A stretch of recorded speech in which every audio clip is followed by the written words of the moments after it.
welcome to our Carmelite Young Adult Day. I'm very excited to be here. Like Father said, I come all the way from Virginia, so it's a bit of a travel for me. And it's very hot down here. But I'm getting used to it. So, I'll be talking about Teresa Benedicta's life. Later on, our other speaker will be talking about her philosophy a bit, so I won't really touch on that. But I kind of want to just give you a little bit of her personality, because a lot of times I think we can look at Teresa Benedicta, we see pictures of her, she looks very serious, solemn, grave, very German. And so I want to dispel some of those myths. She was very serious, but she was serious about serious things. She was also very joyful and just like a good friend to people. So I'll just start with the beginning of her life. It was the Jewish feast of Yom Kippur, the Day of Atonement, when Edith Stein was born on October 12th, 1891 that year, which was just 6 years before St. Teresa died. So they were contemporaries for a little bit. She was born into a German Jewish family. She had 6 older brothers and sisters, and there would have been 4 more of them, but all those died at a very young age, kind of similar to Teresa's family again. She grew up in this city in Silesia named Breslau, which is in modern-day Poland. And when Edith was 1 or 2 years old, her father died, which left the family lumber business to Edith's mother, Frau Stein. She became kind of the matriarch of the household. She ruled with a strong fist and a lot of love. At the time, it would have been typical for a woman in Frau Stein's position to just sell the lumber business, buy an apartment to rent out, and get any other money she needed from her brothers or other relatives of hers. And this was actually what people advised her to do at the time. Instead, she decided to keep the business, and she put her kids to work, and the business became very successful. So aside from that, she was also just a very strong, serious woman, and she loved her children very much, and she loved her Jewish faith very, very much. As Edith would later say, in our family, it was not strictly a matter of education. As children, we read proper conduct in our mother's example, as if in a mirror of virtues. So her mother would greatly contribute to Edith's idea of virtue and of authentic femininity, which is really clear from her later life and writings. The Stein siblings were always very close to each other and to their mother. They had a tight-knit family. Their upbringing never really faded from their minds and hearts either. All their cousins would come to visit on special occasions, most especially on birthdays and things like that. And at those times, there would be lots of fun and games going on, kids running all around the house and yelling. Edith herself always preferred the more intellectual games. She always liked to show off her intelligence and her intellectual prowess. And so she would memorize these passages from famous plays and poetry to recite for her family. And then people would kind of, try to tease her, and they would try and trip her up. They were like, "No, I think you remembered that wrong." And she was like, "No, I think I remembered that right." And she would tell them the right quote. But her talents went beyond just the learning, though. She was more than just an intellectual. There was one story later on, I love this one. After she graduated in high school, she came home, and 2 of her cousins, both men, they were trying to learn this new dance with each other. And so one of them, he was a bit jealous of her doing so well in school. And he told her, it's fair enough she does so well because she never takes her head out of her books. So Edith very calmly went over to him. She began dancing with him, and she completely showed him up. It's pretty embarrassing. But he took it in good stride, and he said that she should be on TV for all of her talents. Edith was the youngest in the Stein family, so she could be a bit spoiled and throw fits sometimes. But, on the whole, she and her siblings were very well behaved, and they got along well together. And at times, they would go out with their mother, and they would do different works of charity, even on Christian holidays like Christmas. So all of the children in her household were brought up to be very diligent, very virtuous, very empathetic people. Unfortunately, a little later on in her life, when she was about 14 or 15 years old, Edith started to veer away from that very virtuous, faithful upbringing. she consciously gave up prayer and she became an atheist, or at least an agnostic. She still continued her lifelong search for truth, but she didn't have that necessary contribution of prayer and faith in God, who is the truth itself, as we hear from the scriptures. But because of her hunger for truth, she was always the best in her class growing up. That always led her to strive on. She eventually went to the local college in Breslau. She studied history, German studies, psychology, and philosophy, and she passed her final examination summa cum laude. Then in 1913, when she was 22, she began her studies at the University of Göttingen. And she was studying history, German studies, and philosophy again.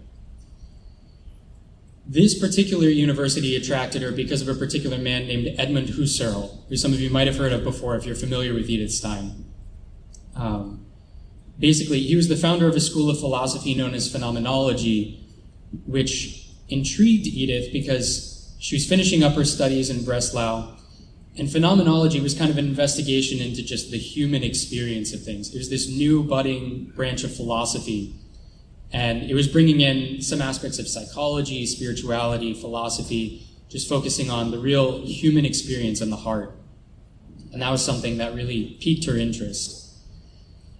So she read the whole second volume of Husserl's thick 2-volume work over her Christmas break, The Logical Investigations. Sounds riveting for holiday reading. And she came to Göttingen to learn from the master himself, as she called him. And she quickly became one of his best students.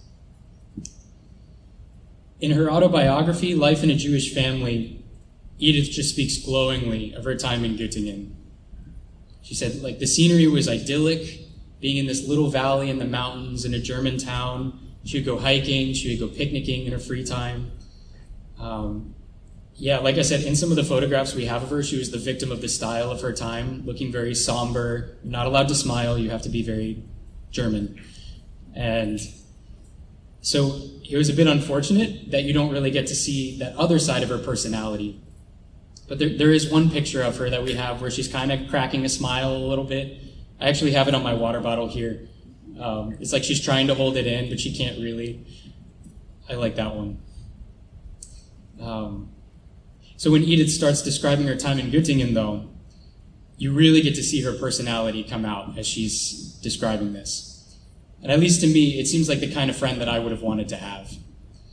She said, quote, "Ever since my earliest childhood, it had given me great joy to go exploring. Whenever Erna, her sister, and I went out for a walk in Breslau or Hamburg on our own, I used to say, 'Today let's go where we've never been before.'" End quote. So the very day after she arrived in Göttingen, her wanderlust and her love for just observing things kicked into action, and she went out exploring. She gives a nice quaint description of one of the mountains that she used to go enjoy hiking. Quote, "The Nikolausberger Weg runs eastward from the city out of the Wiener Gate and winds its circuitous way up the mountainside. Once you have the last of the houses of the city behind you, the charming little hamlet of Nikolausberg is visible above you on the mountaintop. Those in the know could tell you about the wonderful waffles that were baked by the hostess of the inn. If you let her know beforehand, you could walk up there after a day's work and find a steaming dish waiting for you. This I discovered only much later. To the left of the Nikolausberg, there rose a bare hill with 3 windswept trees that always reminded me of the 3 crosses on Golgotha. All this I caught a glimpse of during those first days." End quote. So we can see here, her keen observation, but also the Lord's cross. The Lord's cross was even present at this time in her life, even though she hadn't converted to Christianity yet, but she noticed it. And so mixed in with all the other joys of this experience, Jesus was there. He was waiting for her. Then, along with all this attraction for exploration in Göttingen, she also had an attraction for genuine friendships with people. So these were the kind of friendships that would last the rest of her life. They were really strong, sincere friendships. She found these friends of hers, especially in those phenomenology circles with other philosophers. They would get together at each other's house with food and drinks and smoking, They would take them into the late hours of the night, just a grand old time. And, it's no wonder she looks back on her time in Göttingen with such affection. Those were really good times. Then after graduating in 1915, World War I had begun. So she decided to volunteer as a nurse in Austria during World War I. It was only a few months, but one of her cousins commented when she came home just on how evident it was in her face that she had seen the hard side of life. It gave her a real experience of empathy for people, which she was so fond of. And later on, she wrote her doctoral dissertation on, actually immediately after that experience. And it also shows that she wasn't just so deep in her books that she wasn't able to go out and desire to help her country and other people when they were in need, when she saw them in need. So after this experience, she started substitute teaching at a former grade school back home in Breslau. She was always more interested in the higher intellectual pursuits, though, so especially studying the phenomenological problem of empathy. So then she asked the master, Husserl himself, if she could write her doctoral dissertation under him. And so then he agreed, and she moved back to Freiburg, and she was his assistant, where she wrote her dissertation on the problem of empathy, which is one of her more famous books. After she finished that, then she asked Husserl if he would give her a teaching position at the University of Freiburg. Unfortunately, as much as Husserl loved Edith, he declined her, just due to the fact that she was a woman. It wasn't common for women to be teaching at the time, and he was afraid of how it would appear and things like that. So Edith was a little hurt by this, but it didn't end their relationship. They always stayed strong friends ever after that. He even wanted to come to her solemn profession later on, but he wasn't able to, so he sent someone in his stead. But since he wouldn't give her that teaching position, then she had to go in search of other universities to teach at. And all of them turned her down for the same reason, that just she was a woman, and it wasn't common for women to be teaching. It wasn't normal. So then during those few years of 1919 to 1921, she decided to write scholarly articles while she was still searching. And she visited some of her friends in Göttingen as well. During that time, she had her famous encounter with our Holy Mother, our Holy Carmelite Mother, St. Teresa of Avila. So at the end of the summer of 1921, she was staying at a friend's house in Göttingen. The couple had to leave for a day or so, and so in the meantime, Edith was in the house by herself, and she looked around for a book to read, something to entertain her. She picked up Teresa of Avila's life, her autobiography, and she couldn't put it down until she finished it. She read the entire thing in one sitting, and that's like 300 pages or so pretty impressive. When she finished it, she closed the book, and she said, "This is truth." So her search for truth that she was searching for in philosophy and phenomenology, it was finally coming into the harbor. And the next day she went out, she bought a catechism, she bought a missal, and she just wanted to devour everything she could about the Catholic faith. Like, what is this truth? Who is this God?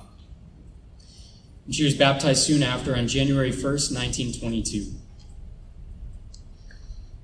And I think it's important here to kind of pause and recognize that her conversion didn't just take place in a vacuum. It wasn't this isolated, light from heaven where she had a vision or something like that.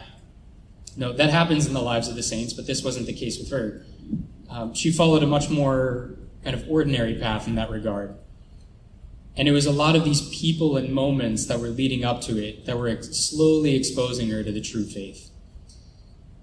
In Göttingen a few years before, she was exposed to those 3 crosses, or those 3 trees on top of the hill. And she said that they always reminded her of Golgotha, of Calvary. She was surrounded by Christian friends, and some of those friends were Catholic. So it was kind of like this, they were like subversive sleeper agents that were getting the Catholic faith to her.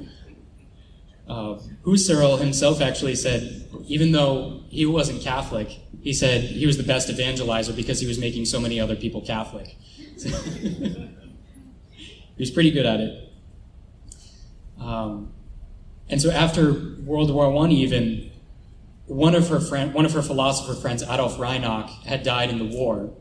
And so she went back home to Göttingen to comfort his widow, Anna Reinach. She said the experience was somewhat the reverse of what she had expected there, though. Instead of Edith comforting Anna, Anna taught Edith about the great mystery of the cross, just by her example of how she united her sufferings to those of Jesus crucified. And so all these little experiences, little or big along the way, led up to that final nail in the coffin, which was reading Teresa's autobiography on that day. And she was home alone.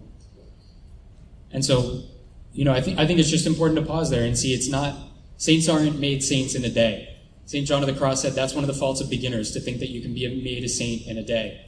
That doesn't happen. It's a long process, and it requires a lot of friends along the way. It's a great mystery. One sows, another reaps. So in the case of Teresa Benedicta, our friends didn't have to teach her the faith by all these catechetical instructions or these special seminars or anything like that. It was just their quiet witness of leading the life that was faithful to Jesus Christ, taking up his cross every day. So back to the story.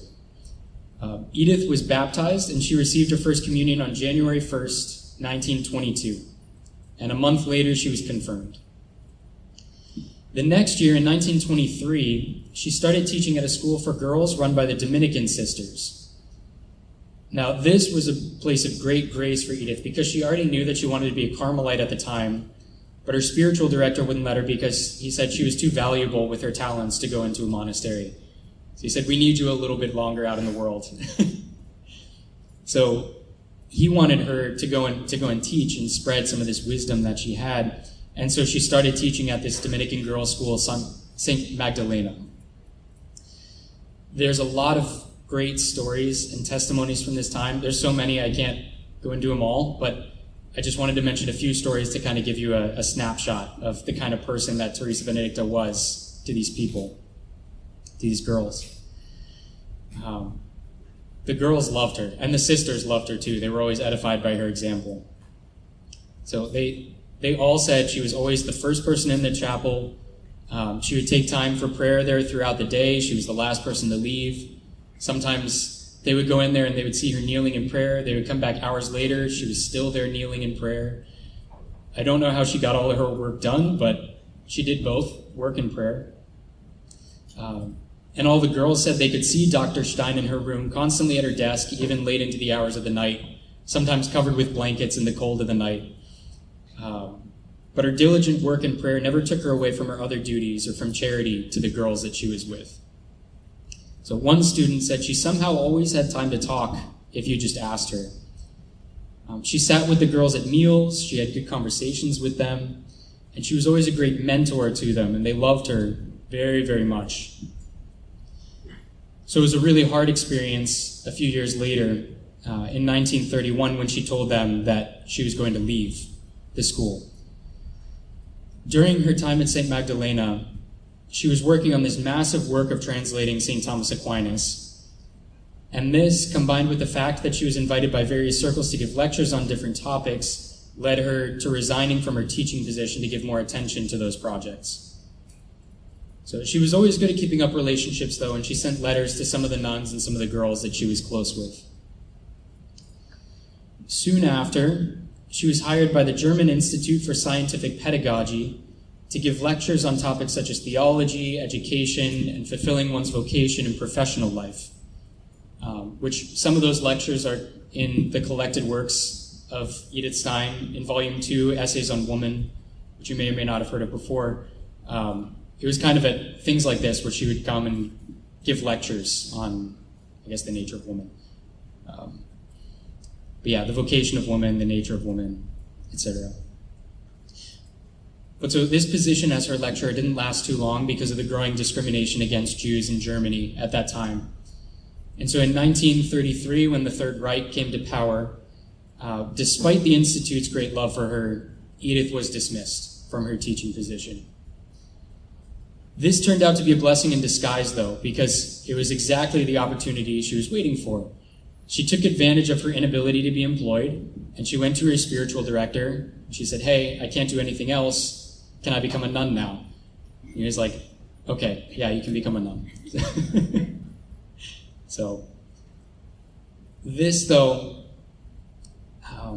it turned out to be another hard blow for her elderly mother back home. Like I said, her family was always very close-knit, and the mother, being kind of the matriarch, loved her children very much.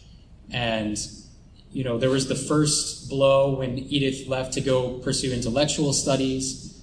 Her mother even told Edith's little niece, she told her she doesn't want to be with us any longer. She really felt it deeply. And then later on, she saw that Edith was abandoning, or at least in her eyes, abandoning the faith of her people.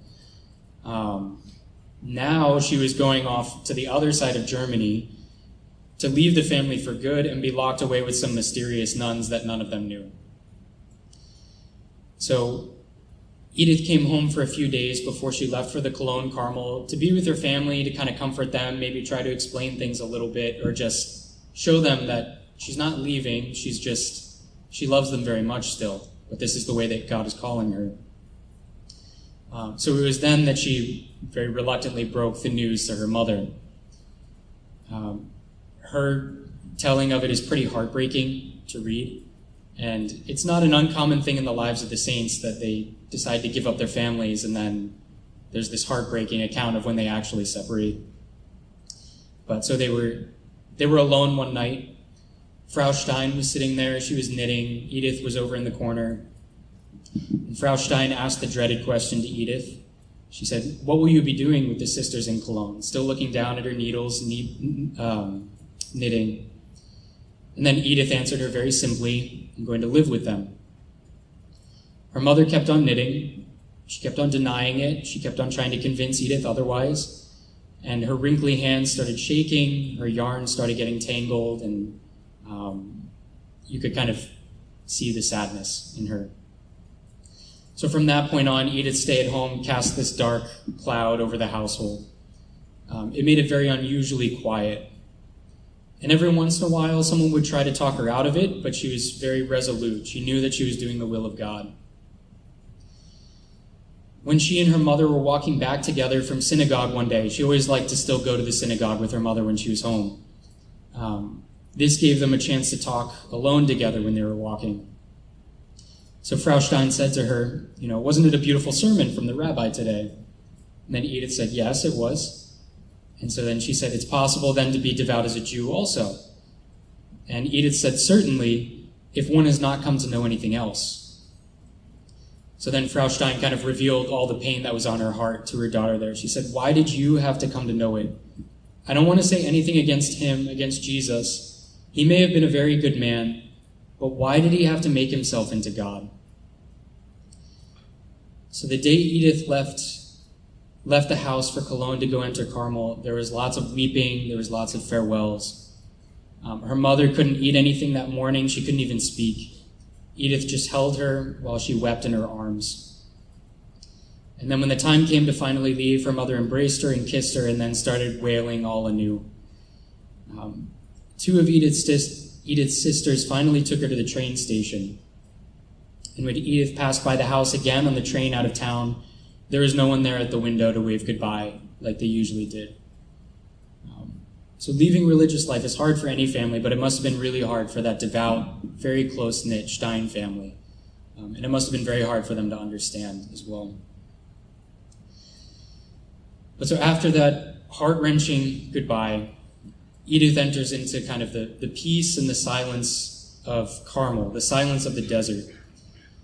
And she received the name Sister Teresa Benedicta of the Cross. So this name was very significant to her, and it kind of had a double significance, because on the one hand, there's Benedicta for Saint Benedict. She was very fond of Saint Benedict. She loved him very dearly. She used to spend her holidays with the Benedictine monks. When she was teaching at the Scientific Institute, she would spend the Easter Triduum and things like that with the monks. So she was always very fond of Benedict. And then of the cross. She was very fond of the cross. She loved the cross very deeply. That was the heart of the Christian life for her. So that was on the one side. On the other hand, there was also the meaning of her name in Latin, Teresa Benedicta a Cruce, which means Teresa blessed by the cross. So with her expert grasp on Latin, she must have fully intended this when she was choosing her name. And she was welcomed into the Cologne Carmel with open arms, and she found that deep peace and happiness that she had always been longing for, that she had always been looking for. Her time in formation was full of graces, although one grace apparently she never received was sweeping very well. They said, she was clumsy at best. So she was pretty happy when she got to go back to her intellectual work, when she was ordered under obedience, take up the intellectual work again. So her provincial and her prioress asked her to continue with that. She was more than happy to do so, and she was already working at the time on her big work called Finite and Eternal Being. This was a philosophical reworking of her thesis from years before, Potency and Act. And she started editing Potency and Act, and then realized as she was editing through it, she had spent some years as a Catholic. She had learned so much just from her own prayer experience, from translating Aquinas, from everything she had learned. And she just realized this has to be completely redone. So she saved about the first chapter and then completely reworked the rest of it, bringing in God and the angels and the Trinity and all those good Catholic things. She dove into this deep investigation into the meaning of being and incorporated all of her spiritual experience into it. Then soon after that, she started writing these two other big projects. One of them was for the celebration in 1942 of the 400th anniversary of the birth of John of the Cross, our Holy Father, as Carmelites. She named this one The Science of the Cross, and it was intended to be a sort of encounter with John for the German-speaking world. She wasn't really satisfied with the resources that they had. So she was writing it to give a biography of him and a summary of his teaching, and to contribute a little bit of her own philosophical musings to it, especially, I think she had a unique section on empathy that she added to it. She discovered that at the heart of John's teaching was his understanding of the cross. And so she wrote to a friend one time, she said, "A scientia crucis, a science of the cross, can only be gained when one comes to feel the cross radically." This scientia she was talking about isn't just in the modern sense of our word science, as in the study of facts, empirical sciences. It was a more intimate, more personal knowledge that kind of shapes the person. And so she says that at the root of the science of the saints, meaning at the root of holiness, is the cross. It's both Jesus' cross and our cross together. And if we bear our cross with him, since he bore it for us, then we'll be united to him in his sacrifice on Calvary. So as she was very fond of telling people with a quote from St. Paul, "For those who love God, all things will turn out for good." And this is only true if we're resolved to accept from God both the things that we like and the things that we don't like, the cross and the joys. Now, the other book that I mentioned she was writing at this time, this other big project, was her autobiography called Life in a Jewish Family. It's not a full biography. It only goes up to 1916 when she was assistant to Edmund Husserl, and that was before her conversion. And she never finished the book because she was taken by the Nazis as she was in the middle of writing it. But she was actually writing the book to prove the Nazis wrong about Jews, and she was using the example of her own family to do that Jewish people can be good, upstanding citizens as well, good, virtuous people. So at this time, the persecution of the Jews against the Jews was growing worse and worse, and Teresa Benedicta, afraid that she might put her sisters in Carmel in jeopardy just by being with them, she petitioned to transfer to a different monastery. Now, the prioress wouldn't hear of it, and neither would the other sisters. They said, "No, we're going to make this work out. You're our sister. You're going to stay here with us." But eventually, their hand was forced on the night of November 9th, 1938, which, for those of you historians out there, know this is Kristallnacht, the night of broken crystal or broken glass. This was the night when Nazis finally started breaking into Jewish shops and businesses. They started burning down synagogues. They started physically abusing Jews. And so then the sisters were convinced at this point, okay, she needs to get out of here. So they began making arrangements with the Dutch Carmelite Act to take in Sister Teresa Benedicta. The sisters there were more than happy to accept her and get her out of Germany as soon as possible, and so they were working as quickly as they could. In the middle of the night, on New Year's Eve, 1938 to 1939, Sister Teresa Benedicta was taken over the border in secrecy to the Carmelite Act. And I think only a day or two after that, they came out with a decree saying that no one could leave or come into Germany, or at least no Jews could leave or come into Germany. So she made it just in time. In Act, she lived there happily with all the sisters for a little while, but then things kept growing worse and worse in Germany. Things were spreading, and she knew that it couldn't last. So she had to move farther away. By this time, some of her siblings were already moving farther away to different locations, different countries. Some of them had even moved to the USA, and she looked into that possibility of coming to New York, I believe it was, but that didn't work out. None of her relatives could even say goodbye to her, though, because traveling over the border was obviously too dangerous for Jews, so they kind of just disappeared. The nuns in the Netherlands, in Act, started to arrange another transfer with the nuns in Switzerland then, to try and get Teresa Benedicta over to Switzerland, which again, the nuns in Switzerland were very happy to do. But the only problem was with the whole bureaucratic process.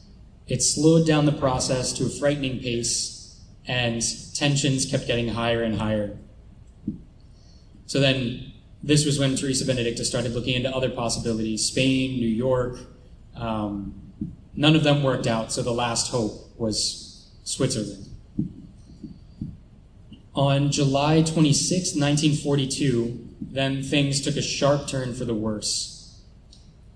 The Dutch bishops put together a pastoral letter to be read at all masses that Sunday without the Nazis knowing, which would denounce German National Socialism and all the crimes of the Nazis. Now, at first glance, this would seem like a good thing. You know, the bishops are united. They're coming down with a firm stance on something which is like horribly anti-Christian. But it just proved to be kind of an imprudent time to put out such a letter like that.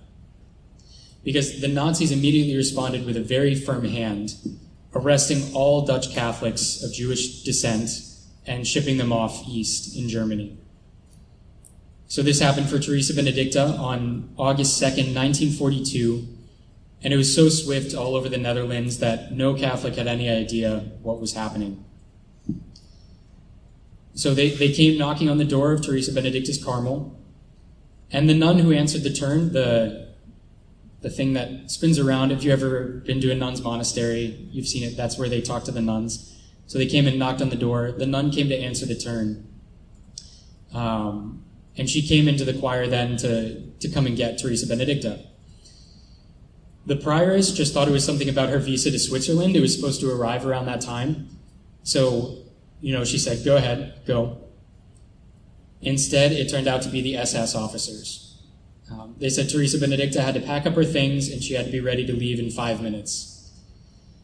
So before she went to her cell, she went back into the chapel where the rest of the sisters were praying, and she just whispered to all of them to pray. She was very desperate in what she said. Within 10 minutes, they had all said their goodbyes to Sister Teresa Benedicta, and then she left the cloister with her blood sister Rosa Stein, who was outside. She was a secular Carmelite living with them, and she was taken too. So since Rosa was a convert to Catholicism, both of them were being taken away together. They still didn't know where they were going. They didn't know how long they were going to be gone for. They were just leaving. So then by the time they were halfway to Auschwitz, though, they probably had some idea where they were going. And Teresa Benedicta recognized an old friend at the train station on the way, and she called out to him from the window, "I'm on my way ad orientem." So, in those days, the priest faced ad orientem. So this, with her strong liturgical sense, she was probably intending something like, "I'm uniting myself with the sacrifice of Jesus in the Eucharist now, so pray for me." It was kind of a joyous thing for her in a way. Then a few days later, on August 9th, 1942, she arrived in Auschwitz, and she immediately went to the gas chamber with her sister Rosa, and they were both martyred for the faith. So since the sisters in Cologne didn't know what happened to Teresa Benedicta, her prioress was writing this book to send out to all the sisters on her life. Normally they would send out a letter when a sister dies, but she was like, her life was just so extraordinary, you can't fit it all in one letter. So she started writing this whole book. In the last chapter of that book, she said, we don't know what happened to her. We have no information. We just know that she was taken by the SS officers and that she went east. So if anyone has any information on her, please send it in. Eventually, there were eyewitnesses who sent in letters, and eventually there was one who said that he could testify he saw her go to the gas chamber when she arrived in Auschwitz. So that's how we know she's a martyr, that she died for the faith. But before that, there were also a good amount of testimonies to her holiness, to her joy, to her serenity and peace along the way, like very, very saintly. I'll just mention a few of them here. There's this one Jewish businessman at one of the camps along the way. He gave the testimony that Teresa Benedicta just rose above all the terror and fear that was going on, especially with all the mothers in the camp. He said, quote, among the prisoners who were brought in on the 5th of August, Sister Benedicta, Sister Teresa Benedicta, stood out on account of her great calmness and composure. The distress in the barracks and the stir caused by the new arrivals was indescribable.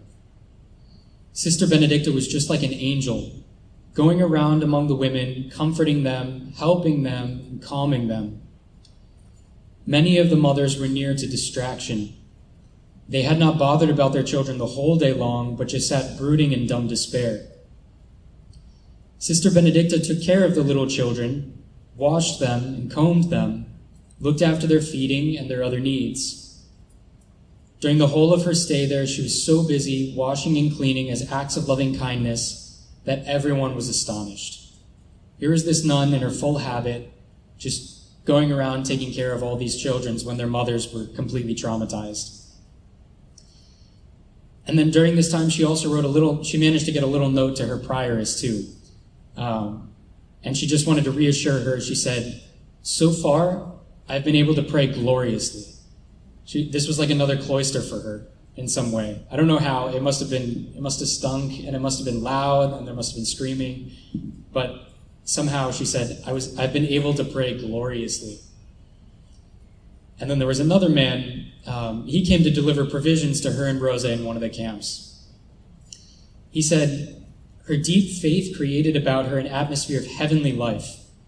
Several times she assured us that as far as she and her sister were concerned, Reverend Mother could set her mind completely at rest. The whole day was free for prayer except for 3 breaks when they collected their food. So Martha and Mary here, the life of prayer and the life of work, were united in the last days of Teresa Benedicta. And even on the way to her death, she kept on just joyfully loving Christ in every way she knew how. So now, to close up, we can remember that earlier on in her life, Teresa Benedicta knew that the cross was being laid on her people, the Jews, and she knew that they didn't know how to accept the cross. As she was praying, she asked Jesus that she would be able to bear the cross for her people, and she left the chapel that day with the assurance that Jesus had heard her prayer. And a few years later, actually 3 years before her death on Passion Sunday in 1939, she wrote a letter to her prioress when she was in Carmel asking permission to formally make this act to Jesus, this act of offering. She said in this letter, quote, "Dear Mother, please will your reverence allow me to offer myself to the heart of Jesus as a sacrifice of propitiation for true peace, that the dominion of Antichrist will collapse, if possible, without a new world war, and that a new order may be established. I would like it, my request, to be granted this very day, because it is the 12th hour. I know that I am a nothing, but Jesus desires it, and surely he will call many others to do likewise in these days." End quote. So you can hear the urgency in her voice. This is the 12th hour. This is the final moment. This is our last chance. I have to offer myself for my people now. Please give permission. And the priors did give permission for it. Teresa Benedicta wrote her offering on the back of this little picture that we have. Someone has told us that she wrote it on the back of this little picture. But because she carried it with her, and one of the sisters sent it to her after she was taken away, so she took it with her into the flames that consumed her in her martyrdom. So we don't have it anymore as an artifact, but it's kind of beautiful in a way that it was burned with her in this whole Holocaust offering. At the time she made that offering, she didn't know exactly what it meant for her. But now, looking back, we know it meant martyrdom, following the Lamb of God wherever he went, like the virgins in Revelation, even unto death. And so John says in his gospel at the beginning of the Last Supper, he says that Jesus, having loved his own who were in the world, he loved them to the end. We can say the same for Teresa Benedicta, and especially so with her love for the Jewish people, that she loved them to the end, to the bitter end. She sought after truth her whole life, and she found him crucified to a cross. And so, sustained by that cross, she could be supernaturally calm and full of charity in her last moments. And as she herself said, true prayer and experience of the cross will really only take us out of ourselves to offer ourselves in charity to others. So we can say with her, Ave Crux Spes Unica, Hail Cross, our only hope. So St. Teresa Benedicta, blessed by the cross, pray for us. Amen.